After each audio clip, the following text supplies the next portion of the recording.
हो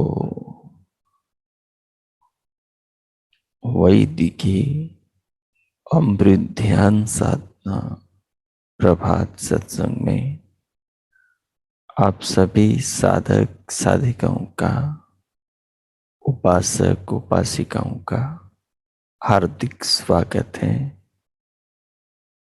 आइए पूर्व की भांति आज के ब्रह्म मुहूर्त में, आज की ब्रह्म वेला में भी हम उन महान प्रभु पार ब्रह्म परमेश्वर सर्वशक्तिमान, सब जगत के पिता, सब प्राणियों के जीवन दाता, सब विश्व के विधाता,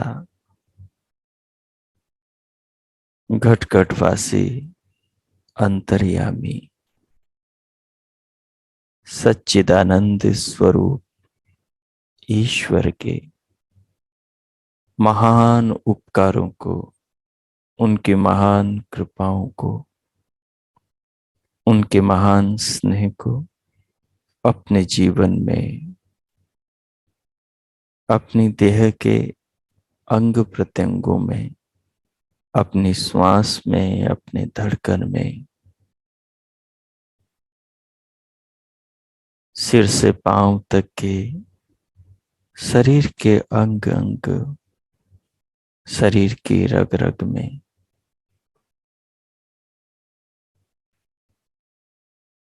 बाहर से भीतर आते श्वास में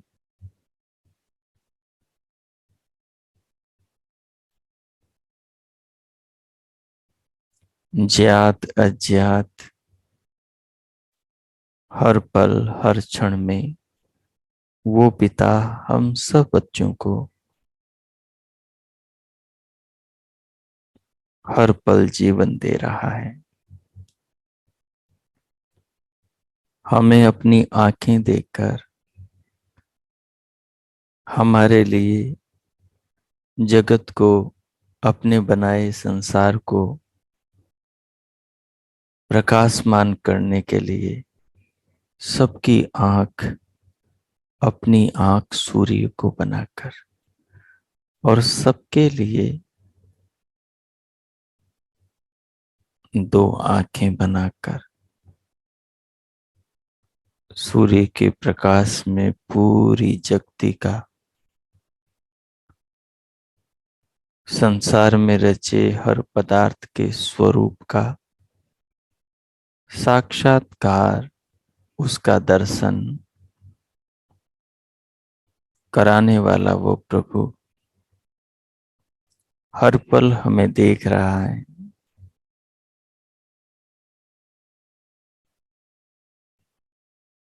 हर पल हमारे भावों को जान रहा है।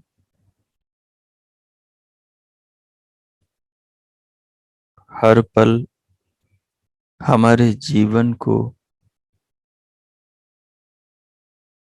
अपने स्नेह, अपनी करुणा, अपने प्रेम से सींच रहा है, जीवन को जीवंत बनाए हुए है।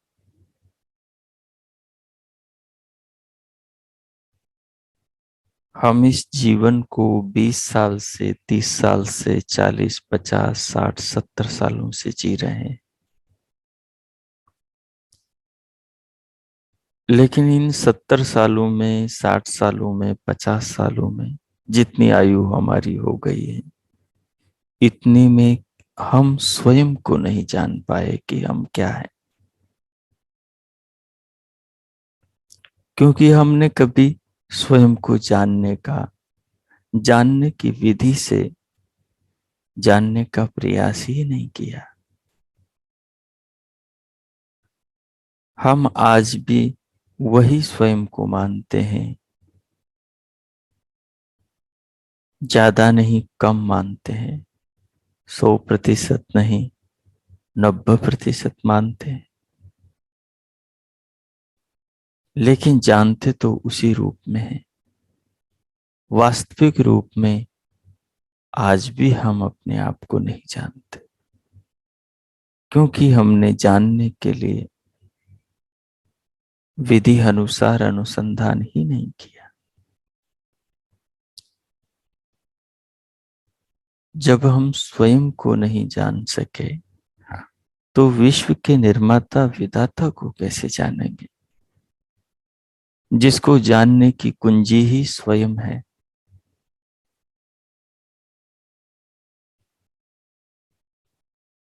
जिसके जानने का द्वार, ताला ही आत्मा की कुंजी से खुलता है।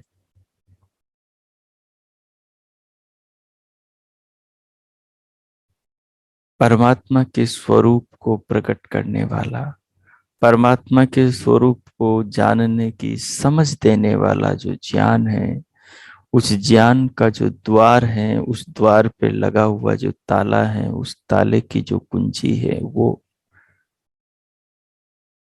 मनुष्य की आत्मा है। जो इस कुंजी को खोज लेगा, जो इस चाबी को ढूंढ लेगा इस शरीर के भीतर, वो इस चाबी के द्वारा उस ज्ञान के ताले को खोल सकेगा, जिस ताले को खोलकर द्वार के भीतर परमात्मा के दर्शन होंगे।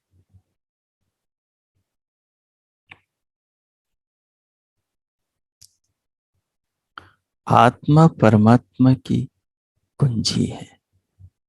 बिना आत्म स्वरूप को जाने परमात्मा स्वरूप को तो कभी नहीं जाना जा सकता। वे भगवान हम पर कृपाओं की वर्षा निरंतर किए जा रहे हैं। आज से नहीं, कल से नहीं, इस जन्म के पहले से नहीं, सदा से करते चले आ रहे हैं और सदा अपनी अनुकंपा की वर्षा करते रहेंगे। वो हम पर कृपा करने से, संसार को बनाने से और संसार को चलाने से थकते नहीं हैं। उनको थकान नहीं होती, उनको विश्राम की जरूरत नहीं होती। जैसे मनुष्य की आत्मा नहीं थकती, मनुष्य का मस्तिष्क थक जाता है सोचते सोचते, मन थक सकता है सोचते सोचते, क्योंकि वो जड़ है। आंखें थक सकती हैं देखते देखते, कान थक सकते हैं सुनते सुनते, पांव थक सकते हैं चलते चलते, शरीर का बोझा ढोते ढोते, हाथ थक सकते हैं काम करते करते, लेकिन आत्मा कभी नहीं थकती।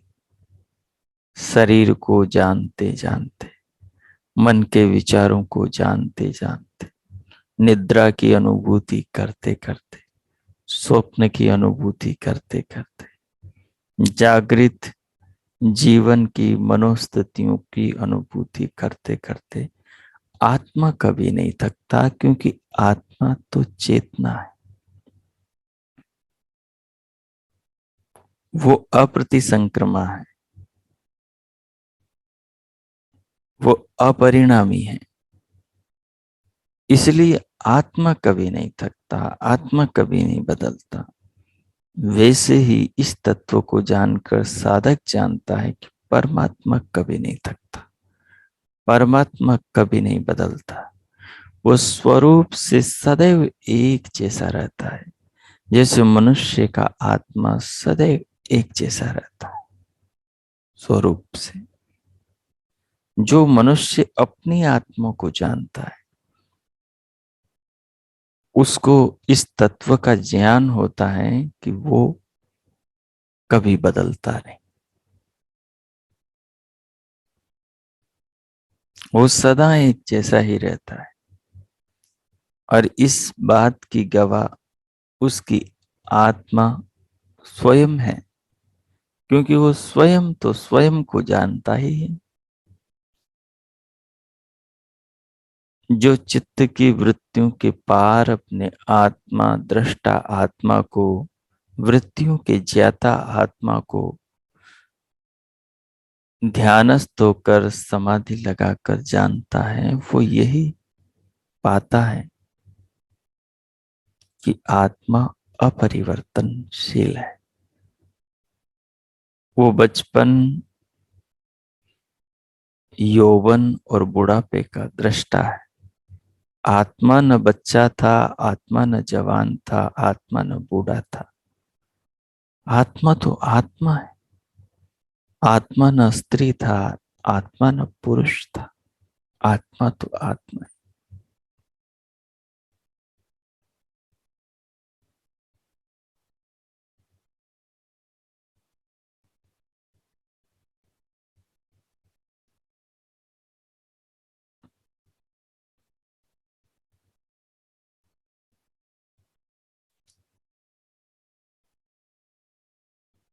दृष्टा दृश्य मात्र शुद्धोपि। आत्मा जो है वो दृष्टा है और पूर्ण रूप से वो शुद्ध है, निरंजन है। उसमें कोई कालिमा नहीं है, उसमें कोई विकार नहीं होता।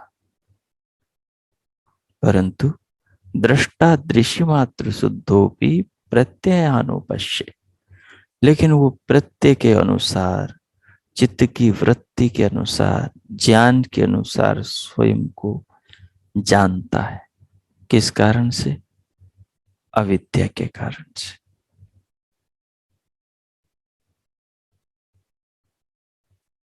तस्य अविद्या हेतु।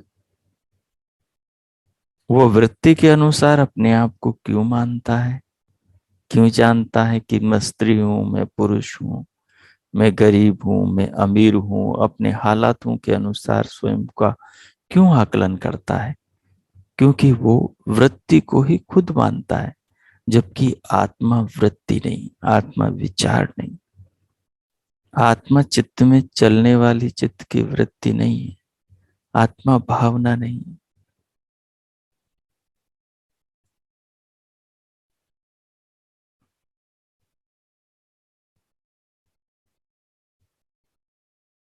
जो आदमी धूप में खड़ा होकर थोड़ी देर में कहता है कि मुझे धूप लग रही है, मुझे छाया में ले चलो, मेरी चमड़ी जल रही है, ये चमड़ी उसकी जल रही है, वो नहीं जल रहा। वो तो जलती चमड़ी का साक्षी है। उसे प्यास लग रही है, हाय मैं मरा, मुझे पानी पिलाओ। ये प्यास शरीर की जरूरत है। शरीर जिन तत्वों से बना है, शरीर के बने रहने के लिए उन तत्वों की शरीर को हर पल आवश्यकता है। जो भी तत्व शरीर में कम होगा, तत्काल शरीर उस तत्व की मांग करेगा। अगर वो तत्व शरीर के पार्ट्स को, शरीर के अंग प्रत्यंगों को, जो शरीर के भीतर अनगिनत भरे हुए हैं, जो सारे मिलकर इस एक शरीर रूपी मशीनरी को व्यवस्थित रूप से चलाते हैं, जिसे जीवन कहते हैं। अगर उस न्यून वस्तु की शरीर को प्राप्ति नहीं होती है, तो फिर शरीर जीवन को पैदा नहीं कर सकता। सारी मशीनें सुचारू रूप से चलकर जीवन नहीं दे सकती। ये जो विटामिन का कम हो जाना है, ये जो शरीर में रोगों का, आदि व्याधियों का आ जाना है, ये जो खांसी जुकाम का ये जो बुखार का, ये जो बीपी का, शुगर का, ये जो किडनी का, गुर्दे का, ये जो लीवर का, हार्ट का, ब्लॉकेज का, ये सारी की सारी समस्याओं का कारण शरीर जिन तत्वों से बना है, उन तत्वों का संतुलन शरीर में न बना रहना है।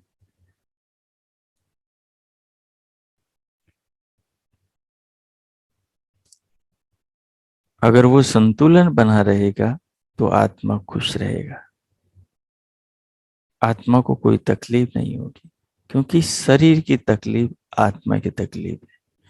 आत्मा यात्रा करना चाहता है, शरीर को भोजन चाहिए, तब जाकर पैर शरीर का बोझा उठाकर आगे चले। आत्मा देखना चाहता है तो शरीर को आंखें चाहिए, तब ये आंखें आत्मा को दिखाएगी और रास्ते पर पांव शरीर को ढोकर चलेंगे। ये जो शरीर के भीतर की दुनिया है, जिनमें हजारों पुर्जे हैं, जैसे कोई आप बड़ी फैक्ट्री में जाएं और उसमें हजारों लाखों वर्कर काम कर रहे हैं और हजारों लाखों मशीनें हैं, हजारों लाखों व्यवस्थाएं हैं, हजारों लाखों तार हैं बिजली के, सब जगह तारों का जाल बिछा हुआ है। कहीं क्या काम हो रहा है, कहीं क्या पुर्जे बन रहे हैं, कहीं उन पुर्जों को जोड़ा जा रहा है, कहीं क्या दिया जा रहा है, कहीं क्या लिया जा रहा है, कहीं क्या व्यवहार हो रहा है। मनुष्य के शरीर में भी ऐसा ही सब कुछ है, लेकिन इस सारी व्यवस्था का करने वाला वो है जो हर चीज को, अणु परमाणु को भी प्रतिपल जानता है, सब चीजों का दृष्टा है। मनुष्य की जो फैक्ट्रियां हैं, मनुष्य के जो कारखाने, मनुष्य के जो आविष्कार हैं, उस हर आविष्कार को मनुष्य परमात्मा की तरह दृष्टा बनकर नहीं देख सकता। इसके चर्म चक्षु वस्तु के आर पार नहीं जाते, ये दीवार को पार नहीं कर पाते, ये हल्की सी वस्त्र की परत को पार करके भी नहीं देख पाते, क्योंकि आत्मा एक देशी है और भौतिक चक्षु की आड़ के पार नहीं देख पाते। परमात्मा निराकार है, चेतन है, वो हर भौतिक भूतों से बने कण से और भूतों के कारण सूक्ष्म भूतों के कणों से और उनके कारण अहंकार के कणों से और उनके कारण मूल प्रकृति के सत्व रज तम परम परमाणु से भी नित्य जुड़ा हुआ है। तो आत्मा जो अपने आप को यूं मानता है कि मैं दुखी हूं, सुखी हूं, स्त्री हूं, पुरुष हूं, गरीब हूं, अमीर हूं, बीमार हूं, स्वस्थ हूं, ये हूं, वो हूं, और उसी भाव में अपने आप को डुबोए रखता है, जैसे कोई मदिरा पी लेता हो, नशा कर लेता है। और मदिरे के नशे में कैसा हो जाता है वो,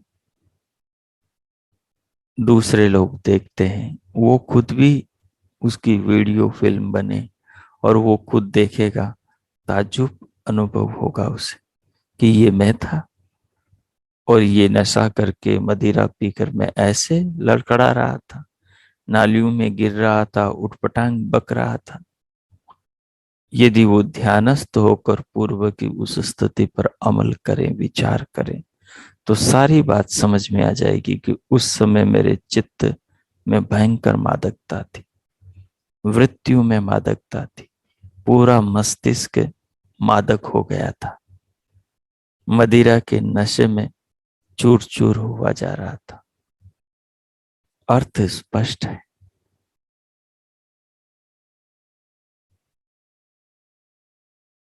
जैसे विचार, जैसी वृत्तियां, जैसी तरंगे चित्त में चलती हैं, और वो तरंगे जैसा मस्तिष्क पर, शरीर पर, ब्लड पर, सारे संस्थानों पर प्रभाव डालती हैं, आत्मा उसी प्रभाव को महसूस करता है, जानता है। यदि आत्मा को शरीर का शुद्ध वास्तविक ज्ञान कराया जाए, तो फिर आत्मा इस शरीर को उस प्रकार से प्रयोग में लाएगा।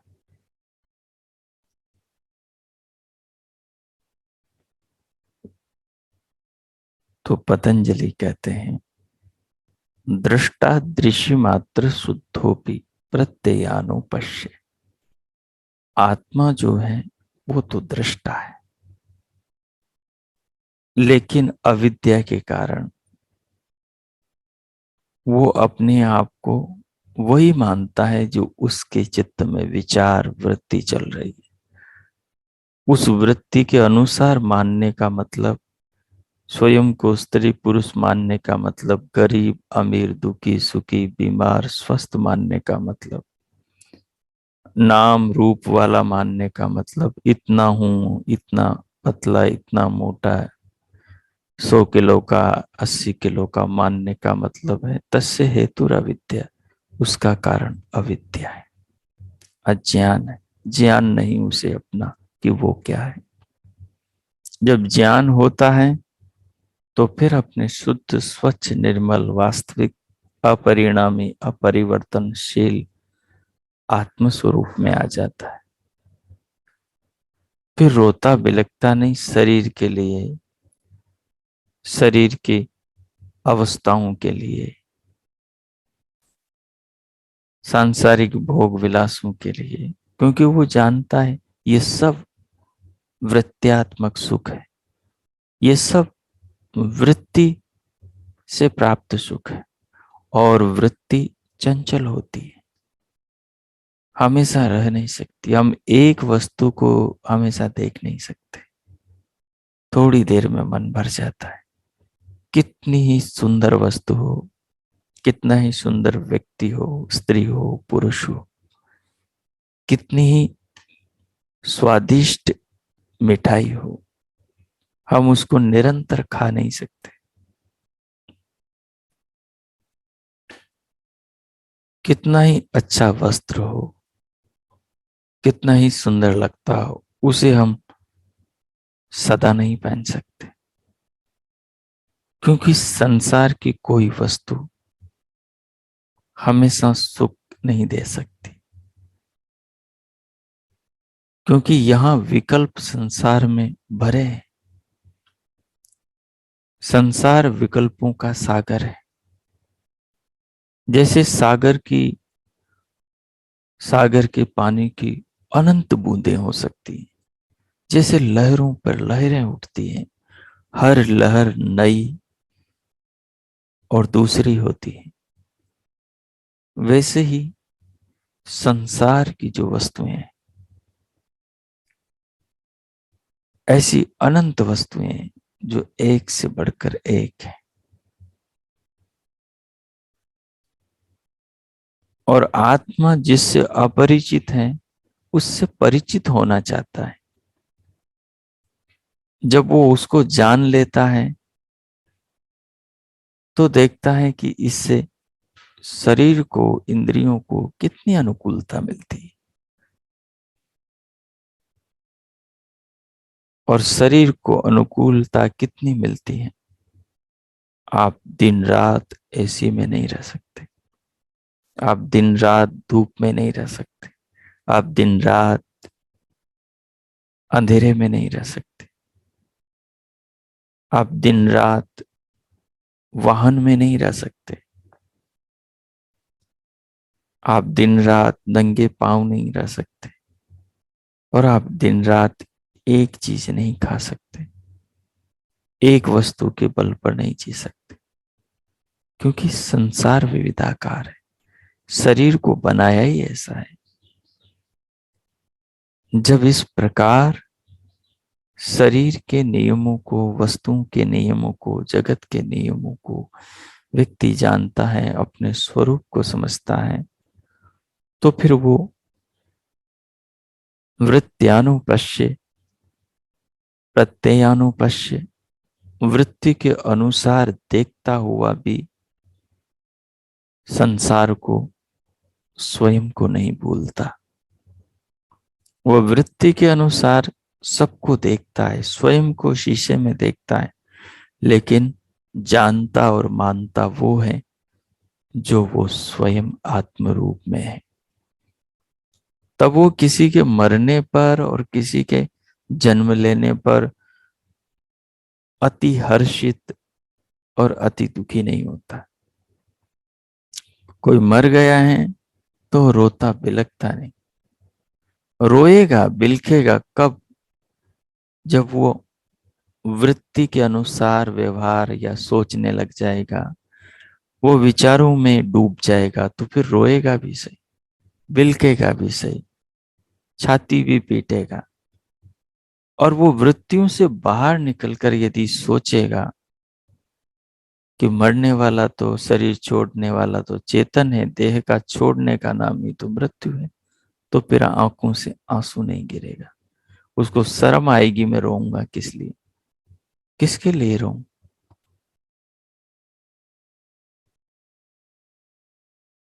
जो शरीर से निकला है वो तो मरता ही नहीं, तो उसने शरीर से वो निकल गया, अब इसके लिए मैं रोऊं? शरीर का पुर्जा खराब हो गया था, अब उस एक पुर्जे के खराब होने के कारण बाकी पुर्जे भी शरीर के नहीं चल सकते थे। इसलिए शरीर में बैठे उस आत्मा को शरीर को छोड़ना पड़ा, शरीर से निकलना पड़ा, और कर्मानुसार वो दूसरी जगह जाएगा। अब मैं किस लिए रोऊं?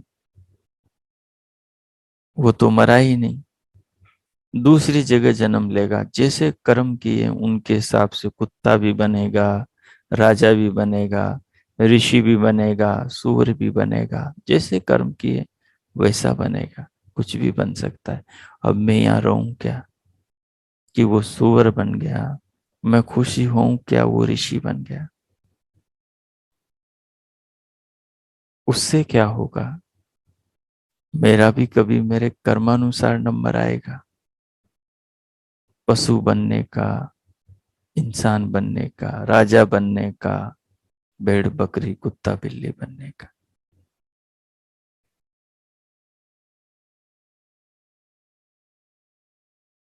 तो जब तक आदमी, साधक साधिका, उपासक उपासिका वृत्तियों के जाल में फंसी हुई है, फंसा हुआ है, वृत्त्यानुसार प्रत्यानुसार प्रत्यानुसार ही स्वयं को जब तक अनुभव करेंगे, समझेंगे, तब तक वो अपने आप को स्त्री, अपने आप को पुरुष, अपने आप को मोटा पतला नाटा लंबा, गरीब अमीर, ब्राह्मण बनिया, हिंदू मुस्लिम सिख ईसाई ही मानते रहेंगे, शरीर ही मानते रहेंगे, जानते रहेंगे।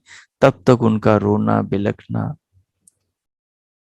लड़ना झगड़ना, गोलीबारी करना, बंदूकों निकाल लेना, खून खराबा करना, धरती पर अशांति और आतंक मचाना जारी रहेगा।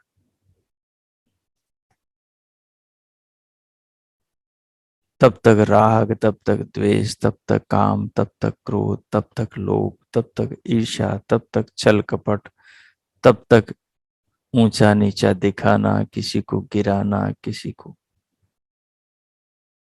सारे ये पाप कर्म चलते रहेंगे। जब तक व्यक्ति, जब तक आत्मा वृत्त्यानुपश्य, वृत्ति के अनुसार ही देखेगा, शरीर को ही सब कुछ समझेगा।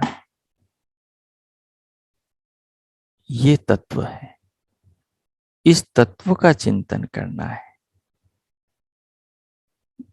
कि देह की भावना से आत्मा को आजाद कैसे करना है।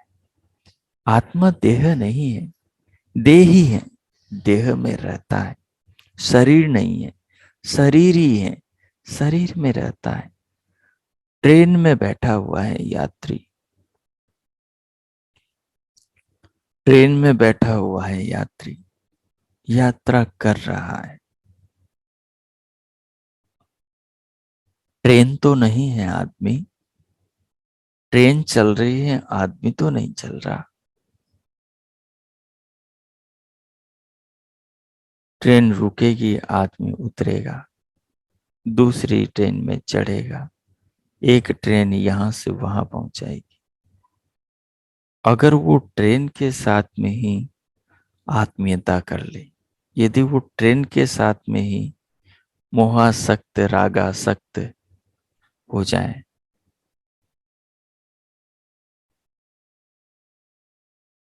तो क्या उसका अपना वजूद रहा कुछ? उसकी स्वतंत्रता रही कुछ? उसके अस्तित्व की भिन्नता रही कुछ? नहीं। जैसे पानी में स्याही की बूंद गिर गई तो पूरा पानी स्याही जैसा हो गया।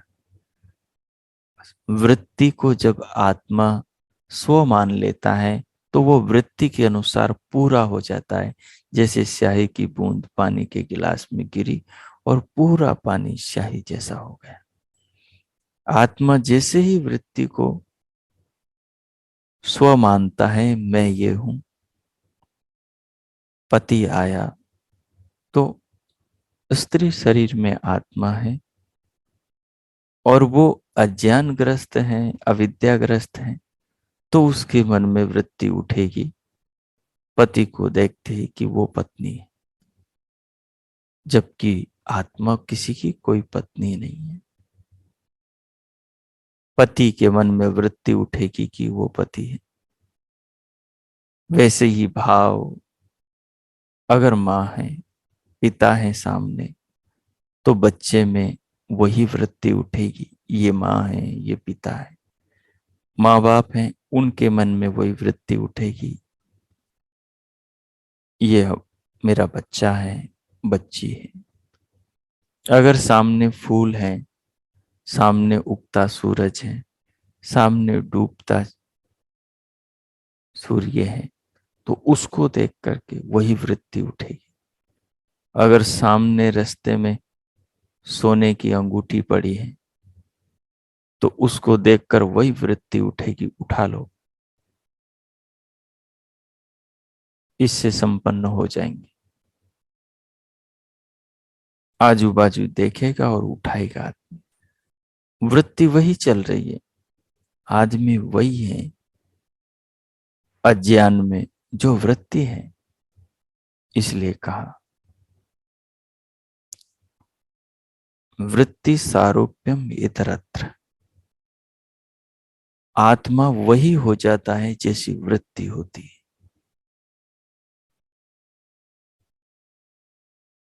वृत्ति लोभ की तो आदमी आत्मा लोभी, वृत्ति काम की तो आत्मा कामी, वृत्ति स्त्री की तो आत्मा स्त्री, वृत्ति पुरुष की तो आत्मा पुरुष, वृत्ति सुंदर शरीर की तो आत्मा सुंदर, वृत्ति कुरूप शरीर की तो आत्मा कुरूप,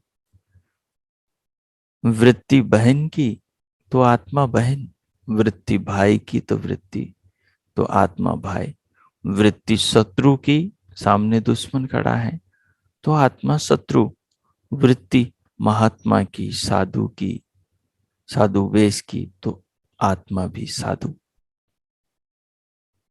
वृत्ति सन्यासी की तो आत्मा भी सन्यासी, वृत्ति ब्रह्मचारी की तो आत्मा भी ब्रह्मचारी, और वृत्ति गृहस्थी की तो आत्मा भी गृहस्थी, वृत्ति भोग की तो आत्मा भी उन क्षणों में भोगी, और वृत्ति त्याग की, उदारता की, करुणा की तो आत्मा भी उस समय त्यागी, उदार, कारुण्य भाव से करुणावान, वृत्ति भक्ति की तो आत्मा भक्त,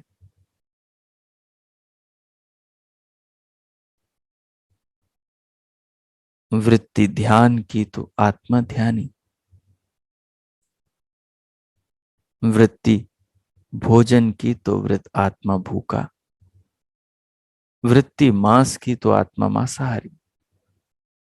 जैसी वृत्ति आत्मा वैसा हो जाता है। किसके कारण? तस्य हेतुर अविद्या, अविद्या के कारण। अविद्या क्या है? जड़ को चेतन मानना, शरीर को आत्मा मानना। इस कांटे को कौन निकालेगा? यह हमने ही जो बोया है। विषयों के कांटे हमें ही निकालने पड़ेंगे, विवेक के कांटों से, विवेक की सलाखा से, विवेक की चिमटी से पकड़ पकड़ के निकालने होंगे। सो इस रीति से आत्मचिंतन करें। आत्मा ही परमात्मा का द्वार है। आत्मा नहीं समझ में आएगा तो परमात्मा कभी समझ में नहीं आएगा।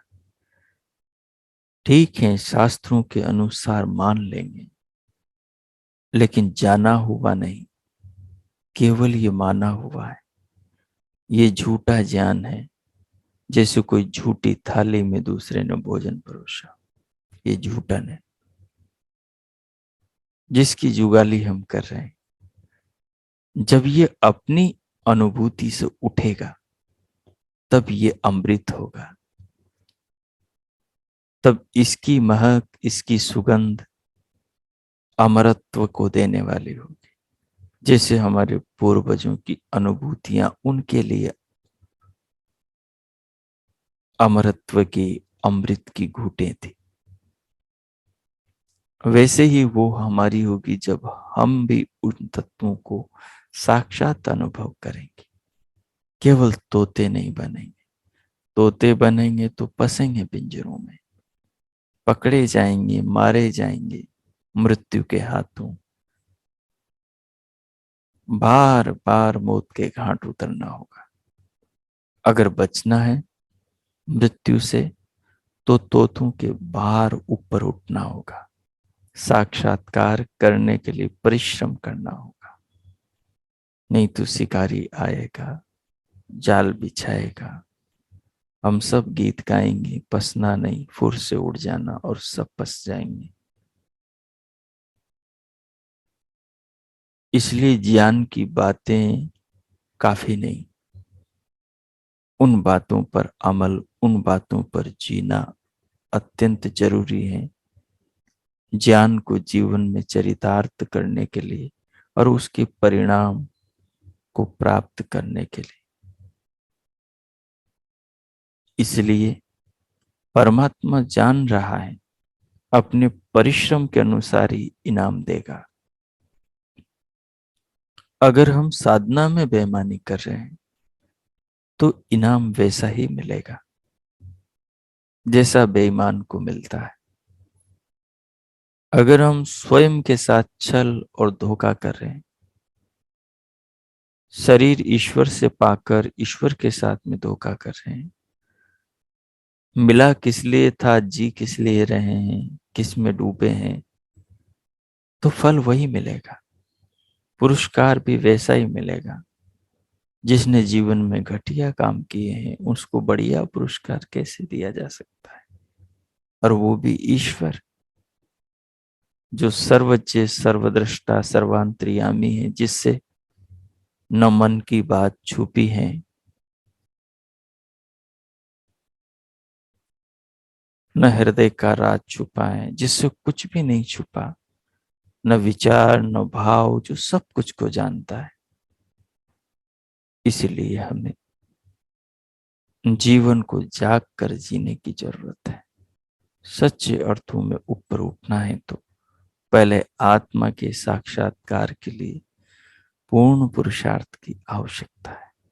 अब मैं मौन होता हूं। 10 मिनट आप इन्हीं बिंदुओं पर विचार करें, ध्यानस्थ होकर चिंतन मनन करें और समझने का प्रयास करें कि वृत्ति आप नहीं है, आप दृष्टा है।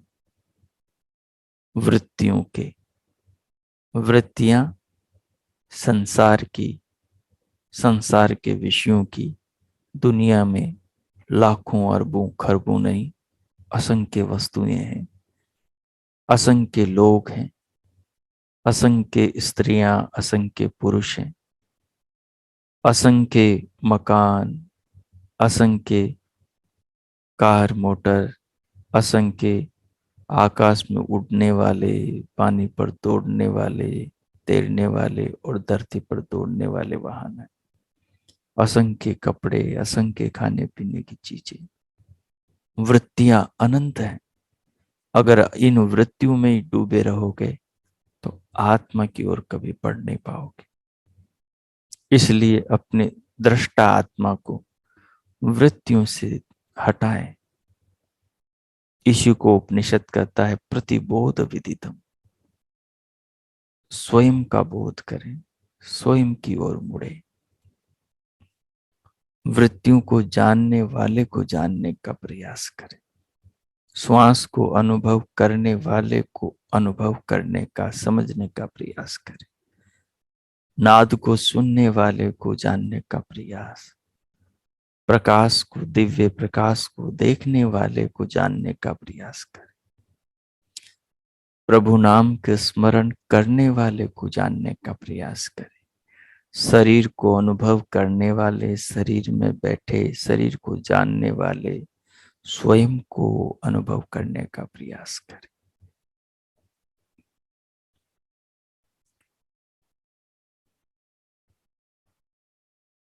अपनी स्थिति बना लें। आसन को व्यवस्थित कर लें।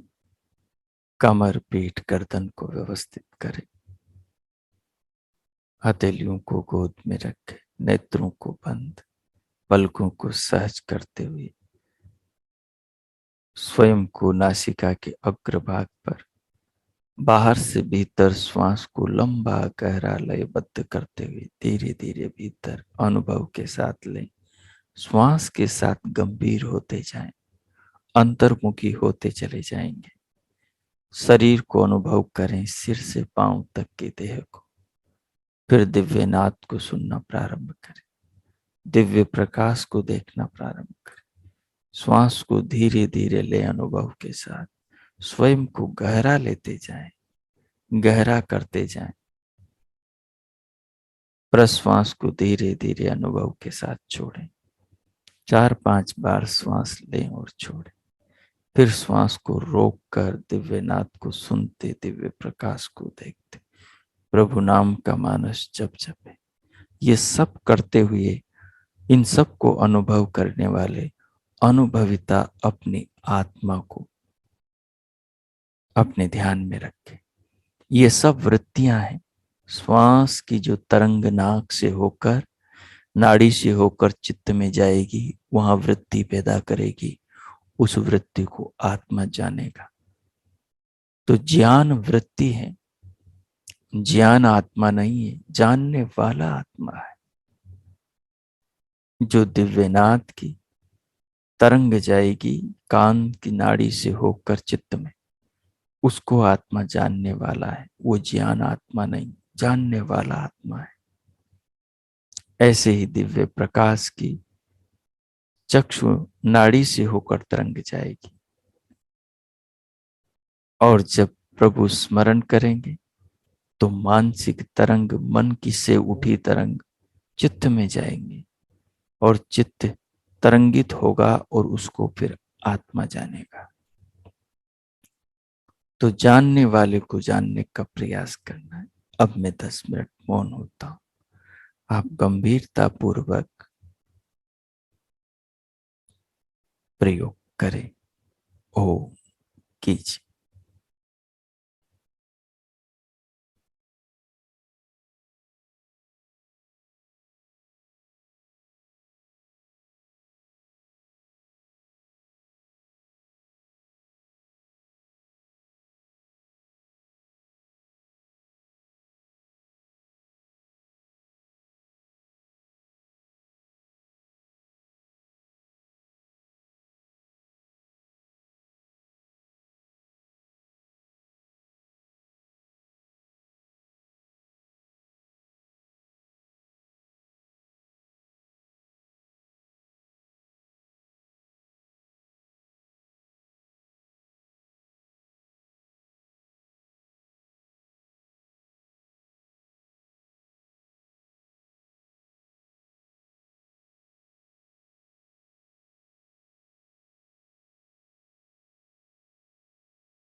ओम।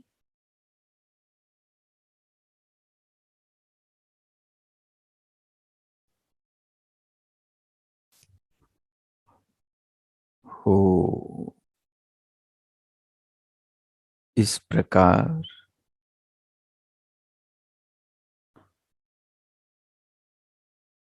वृत्ति से अपने आत्म तत्वों को अलग जानने की प्रक्रिया के अनुसार ये ध्यान प्रयोग करते हुए जो अनुभव किया, अपने बारे में, आत्म तत्व के बारे में, उसे आत्मसात करते हुए भगवान का धन्यवाद करें, जिन्होंने ये जीवन दिया, मनुष्य मानव जीवन दिया, जिस जीवन में, जिस शरीर में आत्मा को जानना संभव है, जिस शरीर के द्वारा ही आत्मा को जाना जाता है, और आत्मा ही परमात्मा के ज्ञान की, साक्षात्कार की चाबी है।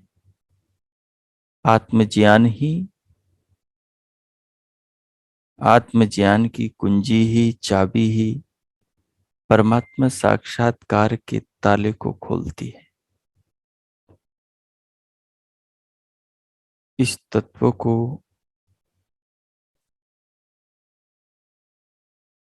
अपने मानस में, अपने संकल्प में, अपने व्रत में स्थान दें, और जितना जीवन शेष बचा है उसमें जितना शीघ्रता से ये काम हो सके उतनी शीघ्रता से करने का प्रयास करें। हमारे पूर्वजों की इतनी हम पर कृपा है कि उनके ऋणों से हम कभी उऋण नहीं हो सकते। उन्होंने हमारे कल्याण के लिए जो अपने अनुभवों से शास्त्रों का निर्माण किया है, वे शास्त्र हमारे संपूर्ण कल्याण का सामर्थ्य रखते हैं। हमारी आत्मा का साक्षात्कार कराने का और परमात्मा का साक्षात्कार कराने का, जन्म मरण के बंधनों को काटने का और आत्मा को उस परम आनंद मोक्ष धाम की प्राप्ति का सामर्थ्य रखते हैं। हम उनका आदर सत्कार पूर्वक अध्ययन स्वाध्याय करें और उनमें जो ज्ञान है अपने पूर्वजों के अनुभवों का, उनके अनुसार अपने जीवन का निर्माण करें। इन भावों के साथ अब भगवान का धन्यवाद करें आप। फिर हम शांति पाठ करें।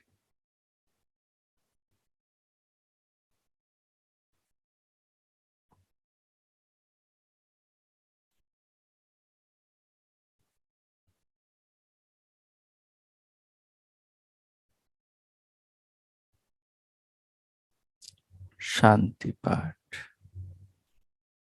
प्रभु के प्रति धन्यवाद के भाव के साथ शांति पाठ। ओम ओम ओम। शांति शांति शांति। ओम। ओम। आज का आप सबका दिन शुभ हो, मंगलमय हो। प्रभु से सबके लिए बहुत बहुत मंगल कामनाएं, बहुत बहुत शुभकामनाएं। इति ओम।